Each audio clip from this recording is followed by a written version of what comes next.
Hi there. Welcome to Well Read with Justin Chapman. Thanks for being here. Happy New Year. Let's hope 2022 was better than 2021 and 2020. I know we're all frustrated and tired of this pandemic, but we've all got to do our part a little longer and continue to be vigilant. I know many of us parents with young children are closely watching for news of an effective vaccine so we can resume some semblance of normalcy. This limbo period is very challenging. Also in the challenging department, the economy. Though things aren't as bad as many people seem to believe, or at least it's perfectly understandable why the economy has been experiencing disruptions. Inflation is rising, prices are going up, yes, but that's completely expected after a massive societal upheaval caused by something like the pandemic. Compared to major disruptions to consumer prices over the past 100 years, from events such as the two world wars, the Great Depression, the oil crisis of the 70s, etc., last month's 6.8% inflation rate is actually pretty mild. Meanwhile, Americans' average wages are the highest they've ever been at $31 per hour, more than 4.8% this time last year. With inflation, of course, that's actually a slight reduction in buying power, but that's all the more reason companies need to raise their wages and the government needs to raise the minimum wage. $15 an hour isn't even going to cut it anymore in most cities, let alone $7.25. Also in the challenging department, the continuing political divide down the middle of the United States. That gulf is only going to get wider as we get closer to the midterms later this year. And after that, it's full speed ahead to the 2024 presidential election, which is going to be an unprecedented and volatile experience. We're going to see disinformation on a scale that will make the last couple of years seem positively tame. This disinformation divide we're experiencing with both sides of the country and indeed the world living in at least two completely separate realities is something I think we're going to be dealing with for the rest of our lives. I don't see any way out of it. If there's any one person who is responsible for this state of disinformation, or at least any one person who has the power to do something about it, it's Rupert Murdoch. And he certainly does not get enough credit or blame for that. But whether you're on the right or the left, I think it's safe to say that we can all agree we live in an age of disinformation. Both sides think the other side is delusional. So today we're going to go back to a simpler time, the Cold War. Obviously, I say that in jest because disinformation was synonymous with the Cold War. Although that was disinformation between two competing superpowers, not disinformation within one superpower between two sides of its own people. Specifically, we're going to look at a cultural aspect of the Cold War, the original James Bond novels, written by Ian Fleming in the 1950s and 60s. Whether or not you like the films, some of which can be corny at times, the books are in a class all to themselves. If you never read them or it's been a while, I highly encourage you to go back and read them all over again or read them for the first time. There are 14 Bond books by Fleming and then many more written by others after his death in 1964. But those 14, Casino Royale, Live and Let Die, Moonraker, Diamonds Are Forever, From Russia with Love, Dr. No, Goldfinger, For Your Eyes Only, which is a collection of short stories, Thunderball, The Spy Who Loved Me, On Her Majesty's Secret Service, You Only Live Twice, The Man with the Golden Gun, and Octopussy and the Living Daylights, which is another collection of short stories, are really fun, well-written, original, suspenseful potboilers and thrillers. He is a fantastic adventure writer, if nothing else. There's no tongue-in-cheek cornball humor like in some of the movies. I'm not big into fiction or escapism for that matter, but I really enjoyed these novels. I like the international jet setting, probably largely because I've been stuck at home for 2 years. I like the originality of the villains such as Goldfinger and Dr. No and Blofeld. I like the way the books made people view the Cold War differently. By the way, Fleming has a couple of other non-Bond, non-fiction books as well. Diamond Smugglers, Thrilling Cities, and Chitty Chitty Bang Bang, which he wrote for his son Casper, who sadly committed suicide when he was 23. All of those books are worth a read as well. An interesting thing about the Bond books is that they didn't really take off in popularity until President John F. Kennedy listed From Russia with Love in his top 100 favorite books. It was gangbusters after that. Another interesting Kennedy-related rumor is that both JFK and Lee Harvey Oswald were reading James Bond books the night before the assassination. So both sides of the Cold War were captivated by these books. Today, we're going to be speaking with Ian Fleming's biographer, Andrew Lycett. He wrote an excellent exploration of Fleming's life in 1995, and he'll join us to break that down. Before that, let's take a look now at snapshots of international, national, and California news. In international news, hundreds of thousands of Russian forces are now surrounding Ukraine on three sides, with all signs pointing to an invasion in the coming weeks. It's not guaranteed, of course. The only two things that make me think Putin won't invade is one, the recent uprising in Kazakhstan, in which Kazakhstan's president asked Russia for military support to help quell the uprising, thereby diverting attention away from Ukraine. And two, if Putin really wanted to invade, wouldn't he prepare in secret instead of amassing troops and equipment out in the open? It seems more like he's putting to work that old playbook: create a crisis, then offer to solve it after extracting concessions from the West. In some ways, the Cold War never ended. In national news, the January 6th committee in the House is investigating whether former President Donald Trump oversaw a criminal conspiracy that connected the White House's efforts to prevent the certification of Joe Biden's Electoral College votes with the insurrection at the Capitol. The next few months will be critical for this committee because it is widely believed that Republicans will win back the House in November, and they will certainly shut that committee down on day one in early January 2023, or drastically change its mission. In California news, lawmakers have introduced a universal health care plan, which, if passed, would be the first in the country to provide health services to every resident.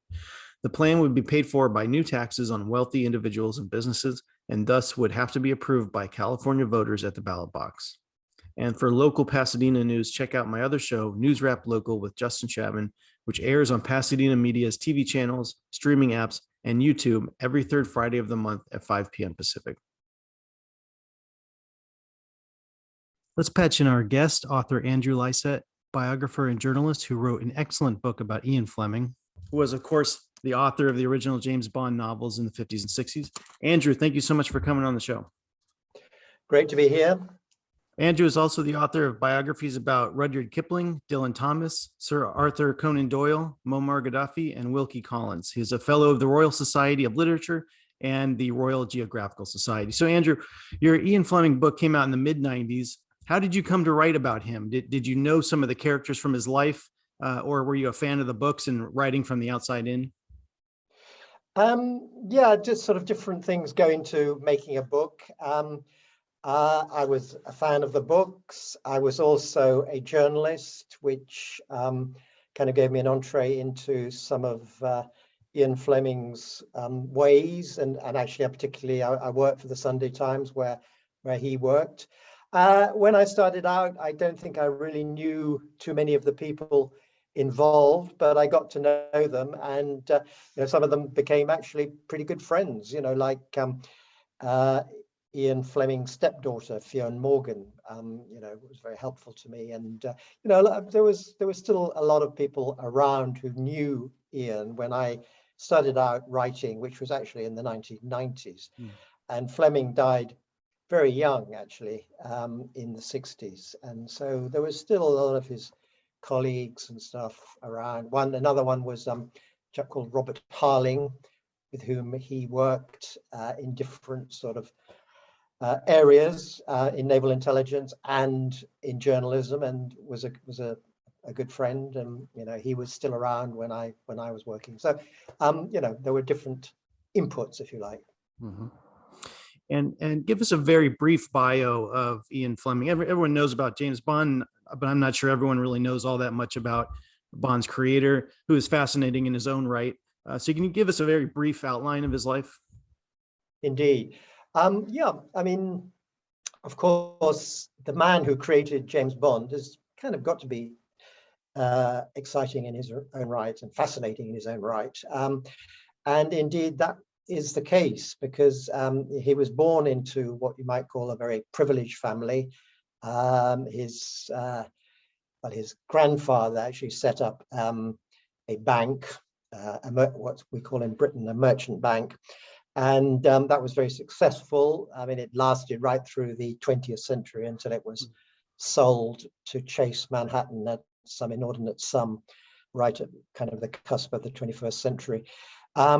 And so it was a very moneyed background that Fleming came from. his father died in the First World War, and that was a great shock to the whole immediate family. He had a rather lively mother, Eve, who sort of tried to maintain the family tradition. She was quite flamboyant, and she liked the bohemian life perhaps more than the banker's life. But she brought up four sons, basically. Ian had three sons, of which he was the second. Ian was a bit of a wayward adolescent, and he was sent to a kind of strange finishing school for rich young boys who didn't really fit in, and that was in Kitzbühel in Austria. And that was the sort of the making of Ian Fleming.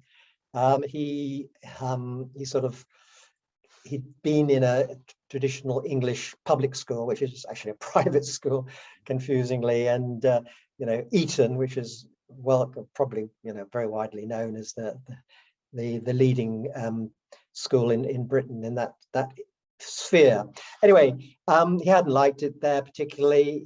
He went to Kitzbühel and he liked climbing the mountains. He liked the Austrian girls that he met there, and he learned languages. And he was going to sort of follow initially and become a diplomat, but he was a bit feckless, you might put it. I mean, he didn't do too badly, but he didn't qualify to in the exams to become a diplomat. So he then became a journalist.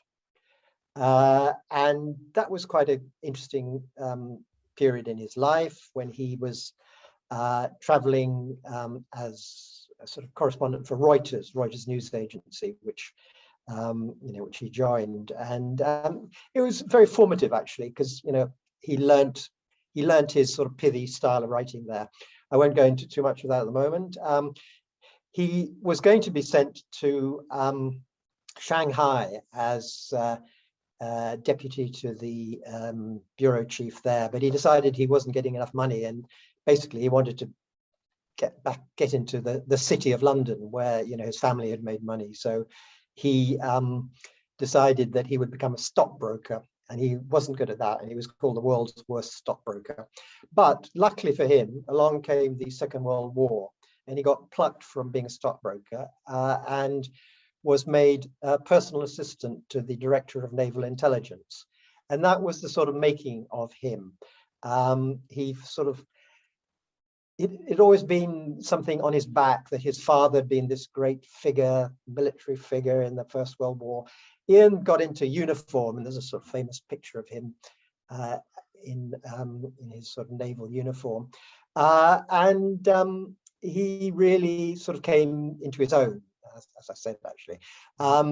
He was right-hand man to the Director of Naval Intelligence. Now, that may not sound, great, but in those days, naval intelligence was up there with MI6, because Britain was still a big naval power, and they had sort of agents. The NID, Naval Intelligence Division, had agents in all the ports and stuff like that. But it was a bit more than that. It was a sort of one of the arms of the secret services. And Ian Fleming got to liaise with all the sort of top people in the British secret services. And, he did the sort of conventional, not so conventional things, because he was right at the top of his game. I mean, he liaised with Bletchley Park, where they were cracking the Enigma code and the Enigma machines, the Germans' machines, which were supposed to be foolproof, and that sort of thing. He got that information. He was a bit of a sort of, you could put it as a backroom boy. He basically spent his war years in the Admiralty. He did have some interesting exploits, which I could go into, but he decided at the end of the war that, as he put it, he was going to write the spy novel to end all spy novels. And he was at the same time offered a rather wonderful job as foreign manager of the Sunday Times newspaper, which is, one of the top newspapers in Britain. Mm-hmm. He took that up and he demanded that he should have 2 months holiday each year. And he had this during the Second World War. He'd been sent to Jamaica to participate in a sort of Anglo-American naval conference, and he'd fallen in love with that island, and he decided that he was going to go and live there. So after the war, as well as sort of taking up this job with the Sunday Times, he also bought some land in the north coast of Jamaica, and he built himself a house there.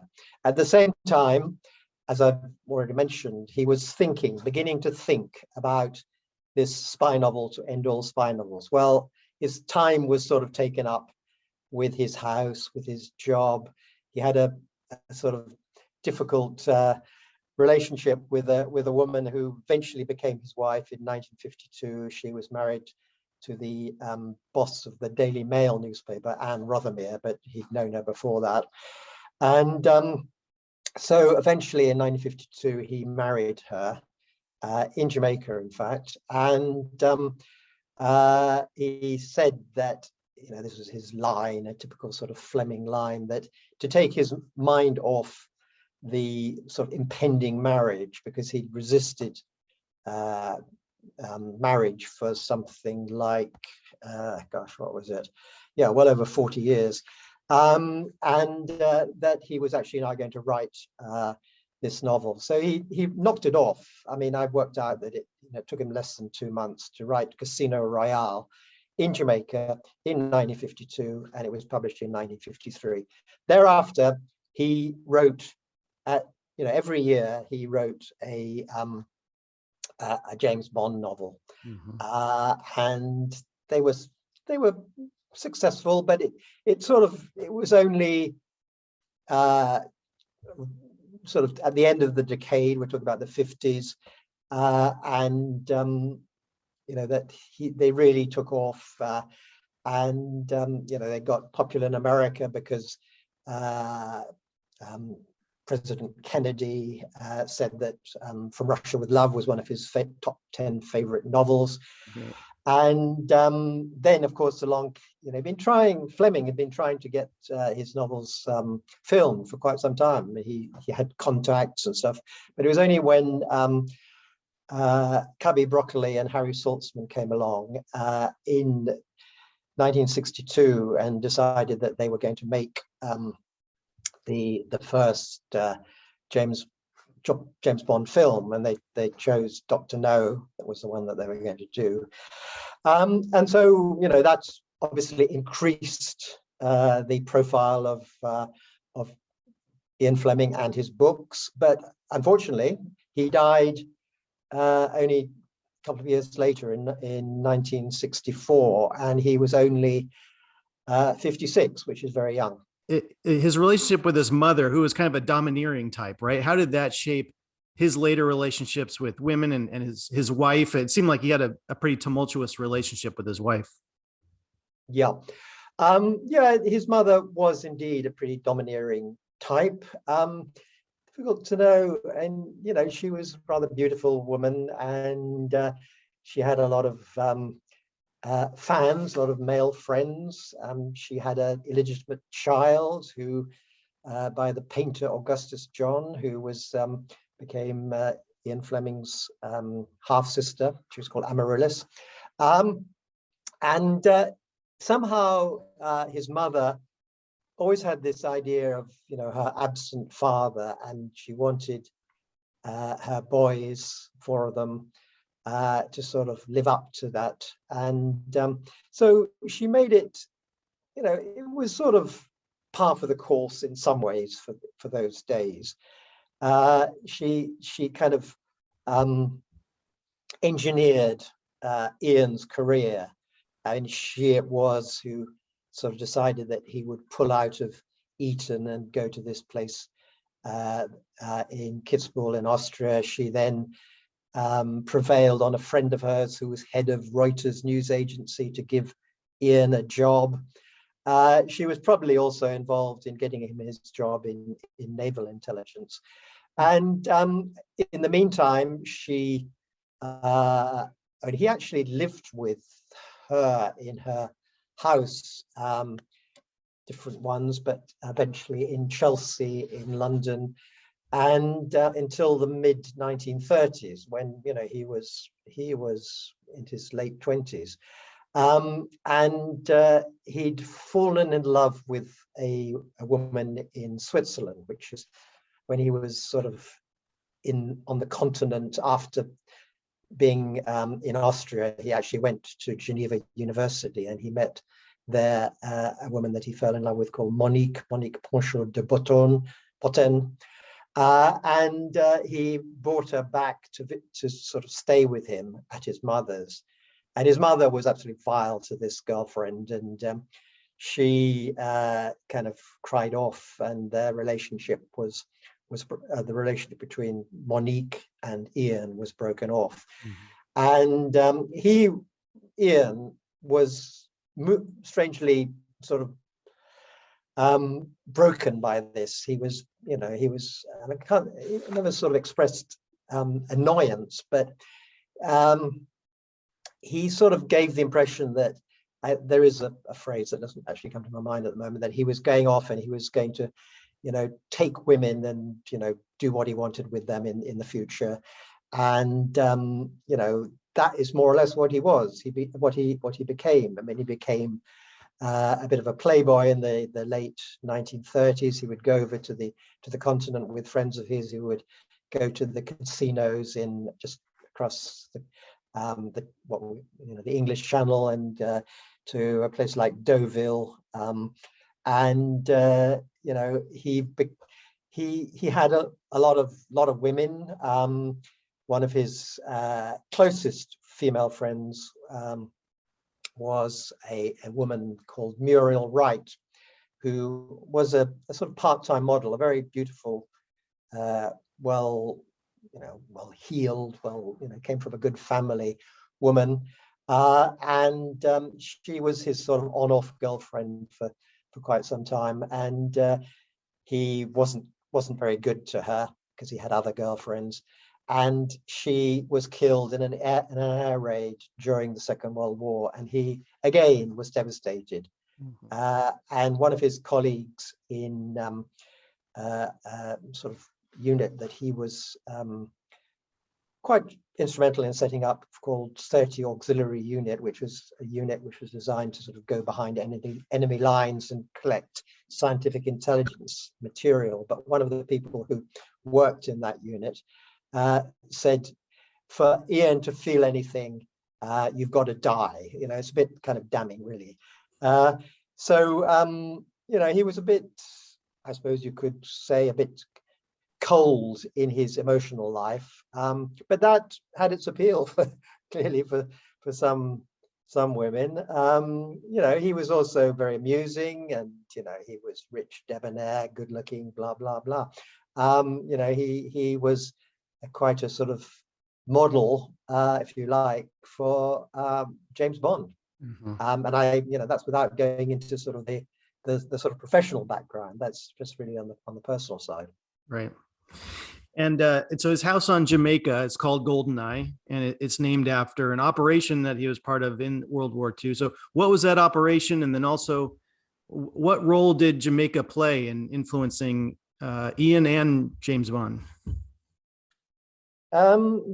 Operation Goldeneye during the Second World War was something that Ian Fleming sort of devised and really ran from the Admiralty as part of naval intelligence and part of British naval intelligence. And it was really, there were different parts to it, but it was largely about making sure that it was a sort of stage in the war when the Battle of the Atlantic was very paramount, and a lot of British convoys were being sunk by German submarines, and it was very important to.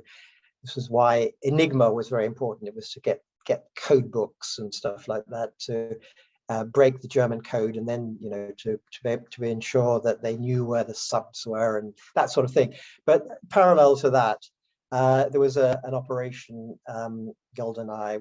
Yeah, I mean, alongside that, there was the sort of fear that the Germans would, having occupied most of France, they would push through to Spain, and they would occupy, because they had a sort of potential ally in General Franco there, and they would take the sort of west coast of Spain, and that would offer opportunities for further German naval action against British ships, Allied ships, American ships as well, in the Atlantic. And so it was important that if this were to happen, that there would be stay behind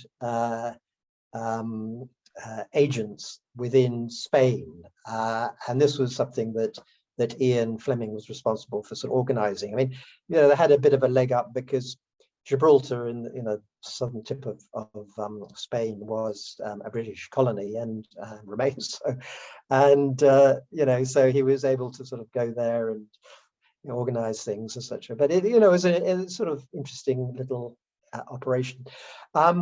So when he actually got his house in Jamaica, he remembered this, and there were other elements that came into it. That it was near to a place called Oracabessa, which I can't actually remember. It means golden something or other in Spanish, I think. And so he decided that he would call his new house there GoldenEye. And his writing was really kind of to do with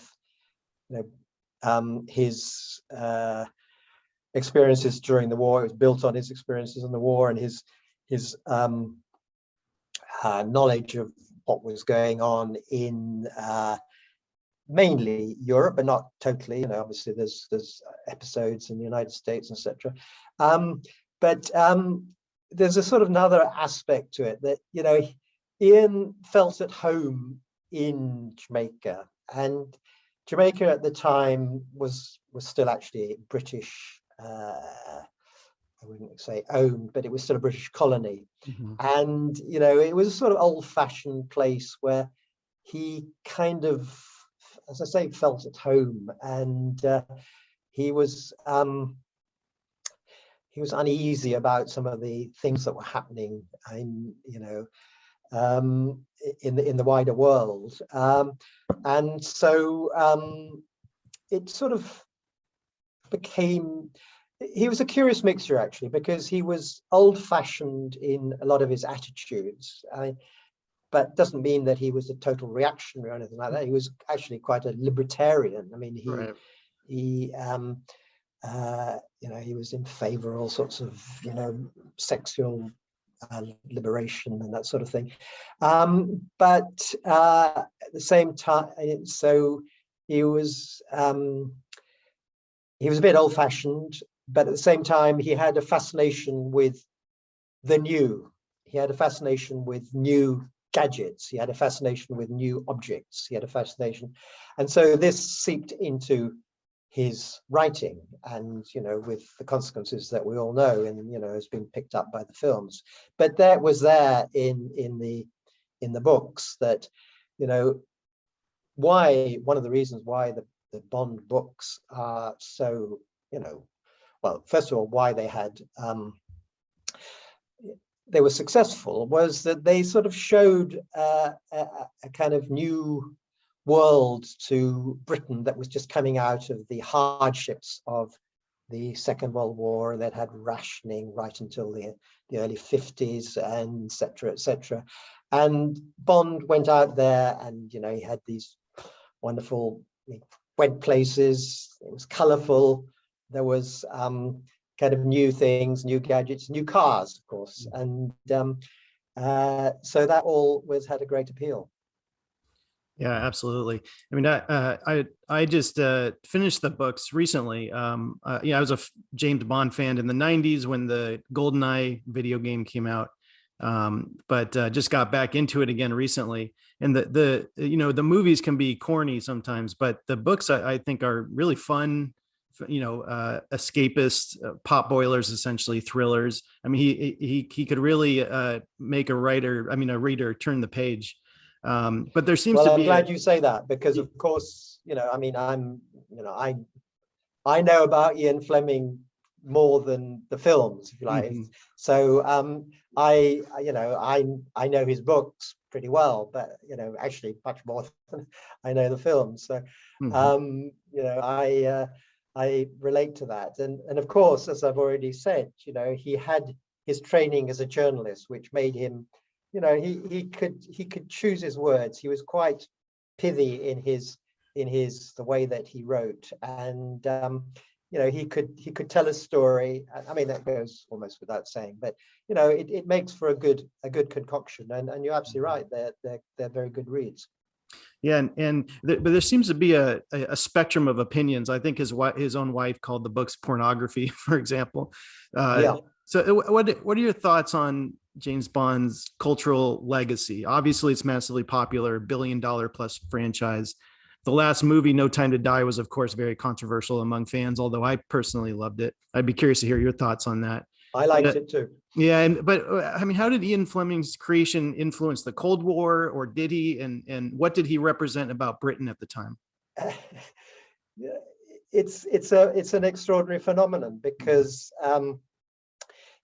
his books were good, were agreed, I'm glad to say, and a lot of other people agree with that. But they were taken up by Eon Productions, by Broccoli and Saltzman, and they became sort of universal things, and James Bond became more than just somebody in a book. I mean, he became a kind of cultural hero, and those Bond movies have crossed the world in ways that books obviously couldn't, and they've become a sort of symbol of God. I mean, they're a symbol of something or other, of Britishness to an extent, but that's not the whole story. A certain attitude. I mean, they're in the tradition of old-fashioned adventure stories. I mean, just to take a slightly different take on it. Ian Fleming was brought up having read some of those these sort of predecessors of him in that genre, people like Buchan, and these are adventure stories. They're romances. That Ian James Bond is a kind of represents a force for the good. He fights against the evil. Initially, it was sort of Smersh, but it's become much more sort of generic. Lots of people who want to take over the world, sort of thing. And he does that with panache, and he's gone through different incarnations of being different people playing James Bond. But I think the underlying story is always there, which is that James Bond is there to kind of, without laboring the point, kind of save the Western world. Okay, we could say that, and get the girl. I mean, his kind of his love life, if you can call it that. It's kind of his sex life, I suppose, is often more than that, more than just. I mean, but actually, interestingly, it's the sort of thing that the makers of the films now, and we're talking about the films, play with. Bond was a sort of cipher, and you mentioned the latest film. I mean, Bond is a creature of emotion and family, etc., which we never actually had before. Right. Great. Well, the book is Ian Fleming by Andrew Lycett. Andrew, thank you so much for coming on the show. I really appreciate you taking the time to join me. Where can people find out more about your work? Well, oh gosh, I mean, I do have a website which you can go to. andrewlycett.co.uk. It's a bit out of date. So, I tweet. That's a good way to get in touch with me. At alycett1. I'd be very happy to hear from anybody. And, obviously, this book and others are available. Get them on from all good booksellers, as they say. Well, thank you so much. A great book. Everyone should go read it. And thanks again. I appreciate your time. All right. All the best. Thank you for tuning in. If you need recommendations for good reads, check out the Ian Fleming books I mentioned. I recommend reading them all in order, but also check out On Tyranny by Timothy Snyder. Snyder has released a new graphic novel version of his book that explores authoritarian governments around the world and signs to watch for creeping fascism. Okay, before we go, let's check in with our Senior Influencer Correspondent, Bradford. Hey everybody, it's Brad and little baby influencer himself, Mr. Oliver Beams. It is approaching Christmas, and I just thought I would, show off some of my vocal skills. I've been taking lessons recently, and I just wanted to let you guys know that I'm really improving, and I just want to show it off. So here we go. A 1, a 2, a 1 and 2 and 3 and 4, and chestnuts roasting on an open fire. Jack Frost nipping at your nose. Tiny tots with their eyes all aglow. Oh, we'll find it hard to sleep tonight. Merry Christmas, everybody. Hope that influenced you. Thank you for that report, Bradford. That's it for this episode. Thanks for watching. Stay tuned for new episodes of Well Read once a month. You can find this show on YouTube and the Pasadena Media TV channels and streaming apps. I'm Justin Chapman signing off. Learn more about my work at justindouglaschapman.com and sign up to receive my email newsletter to get updates on what I'm working on at justinchapman.substack.com/subscribe. And remember, a life well read is a life well spent. So go read a book. Till next time.